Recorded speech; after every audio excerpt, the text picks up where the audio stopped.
আবু তালেবের এই বাড়ি থেকেই শুক্রবার সিবিআইয়ের আধিকারিকেরা আগ্নেয়াস্ত্র উদ্ধার করেন। দেশি বিদেশি আগ্নেয়াস্ত্র, সঙ্গে দেশি বোমা এবং বোমার তৈরির মশলা।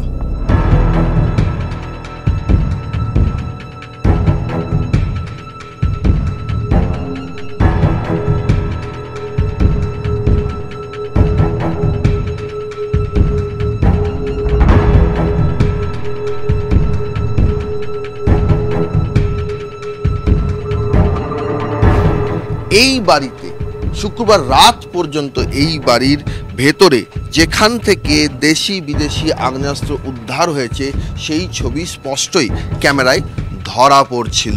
শনিবার সকালে বদলে গেল ছবি। আবু আলেবের যারা রিলেটিভ রয়েছেন, আত্মীয় রয়েছেন, তারা এই বাড়ির ভেতরের ছবি, ভেতরে কি ঘটনা ঘটেছে তা যাতে কোনোভাবেই বাইরে না আসে তার জন্য সব কটি জানলা তারা লাগিয়ে দিয়েছেন। শুধু তাই নয়, সেই জানলাগুলোর মধ্যে বাড়ির পেছনের অংশে যে একটি জানলা রয়েছে সেই জানলাটি খোলা রয়েছে। তার কারণ হচ্ছে সেই জানলার এই যে কাঁচ, সেই কাঁচটি লাগানো নেই, ফলে এই জানলাটি কিন্তু খোলা রয়েছে।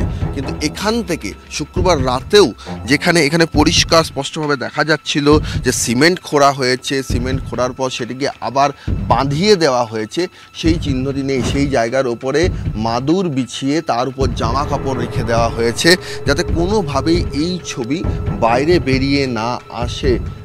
তবু সিলিং ফ্যানের কাছের যে অংশটি রয়েছে, সেখানে সিলিং ফ্যানটা যেখানে রয়েছে সেই সিলিং ফ্যানের কাছের যে অংশটি, সেই সিলিং ফ্যানের কাছের অংশটি, সেখানেও কিন্তু স্পষ্ট বোঝা যাচ্ছে যে সেখানেও খোঁড়াখুড়ির কাজ চলছিল এবং খোঁড়াখুড়ির কাজ হয়েছে। সেই খোঁড়াখুড়ির কাজ হওয়ার যে চিহ্নটা বাইরেও রয়েছে। এখানে সিমেন্টের যে অংশটা, ফ্লোরের যে অংশ, সেইগুলো কিছু পড়ে রয়েছে, এখানে ভাঙাভাঙি যা হয়েছে।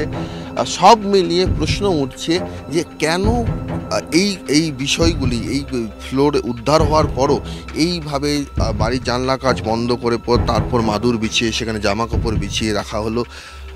আবু তালেব তার বাড়িতে যারা রাতে এসছিলেন তারা কোথায়? তারা কেন সামনে আসছেন না? আবু তালেবের কাছে এই আগ্নেয়াস্ত্র কিভাবে এলো? তাহলে কি তারাও মানছেন যে এখানে কোথাও না কোথাও গণ্ডগোল রয়েছে, যে কারণে 5ই জানুয়ারি ইডি হামলার সঙ্গে যোগসূত্র গড়ে এই তল্লাশি চালিয়েছে সিবিআইয়ের আধিকারিকেরা?